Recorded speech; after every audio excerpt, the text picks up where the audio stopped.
Monsieur Olivier Beige du groupe UDI Agir Indépendant pour une durée de 10 minutes maximum.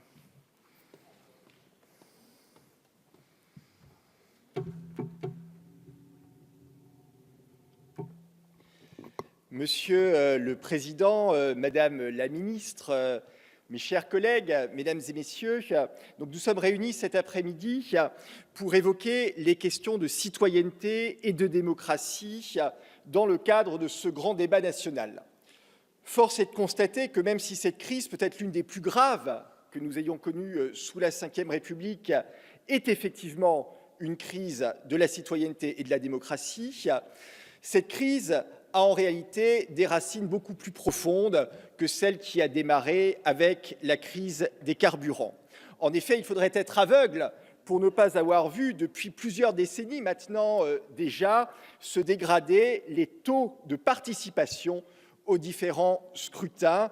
Et cette abstention de plus en plus massive était évidemment le signe de la défiance progressive qui s'était installée entre d'un côté les élus et de l'autre côté les citoyens. Ce dilemme, qui est d'ailleurs partagé, puisque d'un côté, les citoyens ont l'impression que les élus prennent des décisions qui ne sont pas nécessairement celles qu'ils attendent, et que de l'autre, les élus également ont l'impression que le peuple ne sait pas nécessairement ce qui est bon pour lui. En témoigne d'ailleurs la manière très fraîche dont les différentes formations politiques ont accueilli la principale revendication des Gilets jaunes sur le référendum d'initiative populaire. Malheureusement, on ne peut pas réformer un pays sans son peuple. Et votre gouvernement, votre majorité, en a fait ces derniers mois l'amère expérience. Il est donc indispensable de réconcilier d'un côté la démocratie représentative et de l'autre la démocratie participative. C'est la raison pour laquelle nous sommes persuadés, au groupe UDI Agir et Indépendant, qu'il est indispensable de se lancer aujourd'hui dans une vaste réforme institutionnelle telle qu'elle a été entamée l'année dernière avec la réforme qui nous a été proposée, mais nous pensons que cette réforme doit être plus large. Nous ne pensons pas nécessairement qu'il soit nécessaire de changer de République. La Constitution de la Ve République a montré depuis 1958 qu'elle est extraordinairement souple et qu'elle peut donc se réformer et évoluer avec son temps. La meilleure preuve, c'est qu'il n'y a aucun des 89 articles de notre Constitution qui n'ait pas été réformé depuis 1958. Nous pensons que dans cette réforme institutionnelle, qui est indispensable pour rénover à la fois la démocratie représentative et la démocratie participative, il faut aujourd'hui réfléchir à la place du Parlement. Les Français ne demandent pas simplement de baisser le nombre de parlementaires.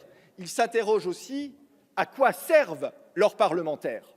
Pas simplement à appuyer sur un bouton lorsqu'on leur demande d'appuyer sur un bouton. Et donc, pour restaurer la place du Parlement, il nous semble indispensable, d'une part, de pouvoir encadrer le droit de dissolution pour mettre le Parlement, la majorité, à l'abri du pouvoir du président. Il nous semble indispensable d'élargir le champ de l'article 34, c'est-à-dire le domaine de la loi. Il nous semble également nécessaire de réfléchir à un meilleur partage, voire à un monopole parlementaire de l'initiative législative, ce qui est le cas dans la plupart des régimes présidentiels. Or, c'est la nature qu'a désormais notre régime sous la Ve République. Et il nous semble également indispensable demain de réfléchir à de meilleurs pouvoirs de contrôle du Parlement sur l'action de l'exécutif. Par ailleurs, au-delà de cette démocratie représentative, il est nécessaire de prendre en compte la demande légitime de nos concitoyens sur la démocratie participative. Elle se fait à travers les scrutins normaux et je pense que, de ce point de vue-là, la demande de la prise en compte du vote blanc pourrait être accueillie favorablement. Elle pourrait être accueillie favorablement. Pourquoi ? Eh bien, tout simplement parce qu'un certain nombre de nos concitoyens ont l'impression de ne plus trouver chaussures à leurs pieds. Il ne faut pas que le vote blanc devienne discriminant sur la légitimité d'une élection, mais on pourrait parfaitement considérer que s'il y a, par exemple, plus de 50% de la population qui votent blanc, eh bien le scrutin est tout simplement invalidé. Et puis enfin, la demande de démocratie participative au niveau du référendum me paraît également légitime. Il semble nécessaire de revoir le référendum d'initiative populaire pour l'ouvrir sur une certaine part à l'initiative citoyenne, bien sûr de manière encadrée. Il y a 3 choses qui nous paraissent nécessaires. La première, le référendum doit porter sur les domaines de la loi et doit respecter la Constitution, c'est-à-dire également nos valeurs fondamentales. Il ne faudrait pas que le référendum puisse être l'occasion de revenir sur les droits de l'homme qui sont le ferment de notre démocratie. Deuxième condition, il est indispensable d'encadrer les campagnes référendaires. On ne peut pas envisager en effet que l'opinion puisse être manipulée par des puissances, qu'elles soient publiques ou privées, qui pourraient disposer de moyens financiers quasi illimités pour influencer le scrutin. Et donc nous pensons que les règles de financement des campagnes électorales doivent également s'appliquer au référendum. Enfin, troisième condition, il est indispensable que l'on puisse revoir également et approfondir la loi sur les fake news. Nous voyons là également que dans un cadre référendaire, eh bien, des marchands d'illusions pourraient facilement manipuler l'opinion et nous l'avons vu récemment avec le Brexit, mener une nation à la frontière du suicide. Voilà quelques mesures, démocratie participative et démocratie représentative, qui nous paraissent nécessaires pour renouveler notre démocratie. Mais ne nous leurrons pas, mesdames et messieurs, mes chers collègues, ne nous leurrons pas, ces mesures ne sont que des outils. Ce ne sont pas elles qui nous permettront de sortir de la crise. Ce sont des outils nécessaires à la refondation d'un projet de société. Car la réalité que nous vivons, c'est bien là, la crise, le fond de la crise, avec les gilets jaunes en France, mais qui prend d'autres formes. Nous ne sommes pas dans une crise nationale, nous sommes en réalité dans une crise mondiale. Les formes sont différentes. Elle s'appelle Trump aux États-Unis, elle s'appelle Bolsonaro au Brésil, elle s'appelle Salvini ou Di Maio en Italie, elle s'appelle le Brexit au Royaume-Uni.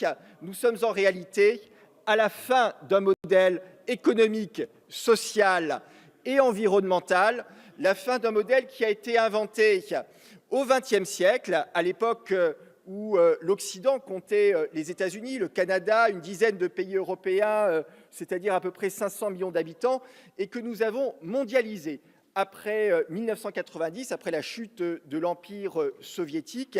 Ce modèle-là, aujourd'hui, au niveau mondial, au niveau planétaire, ne fonctionne plus. Il crée des dysfonctionnements majeurs de 3 types. D'abord, il crée une déconnexion complète entre l'économie financière et l'économie réelle, faisant en sorte que, in fine, ce soit l'économie réelle qui paye pour les déficiences de l'économie financière. Elle crée également des dysfonctionnements en matière d'inégalité de revenus, lorsque les 1% les plus riches captent 80% de la richesse mondiale. Et enfin, elle crée des dysfonctionnements au niveau environnemental par l'épuisement à la fois des ressources, mais également les dérèglements du climat. Nous sommes bien à la croisée des chemins, nous sommes bien à la fin d'un cycle. Il faut aujourd'hui réinventer un modèle économique, social et environnemental, et les outils de la démocratie et de la citoyenneté doivent aider à le coproduire avec le gouvernement, avec la représentation nationale, mais aussi, évidemment, avec les citoyens.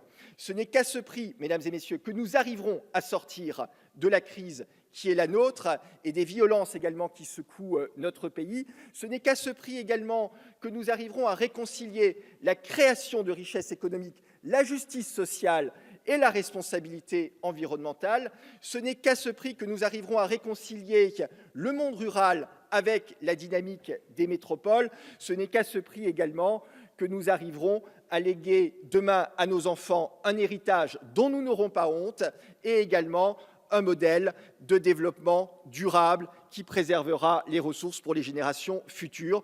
Ce n'est enfin qu'à ce prix que nous éviterons demain une révolution bien plus grave que celle que nous sommes en train de vivre, avec une violence qui pourrait demain, si les mesures ne sont pas prises, être d'une ampleur inouïe et difficile à arrêter. Je pense que ce débat est une chance pour notre pays. Longtemps, la France a été capable, dans les crises, d'inventer de nouveaux modèles qui ont su inspirer le monde ensuite.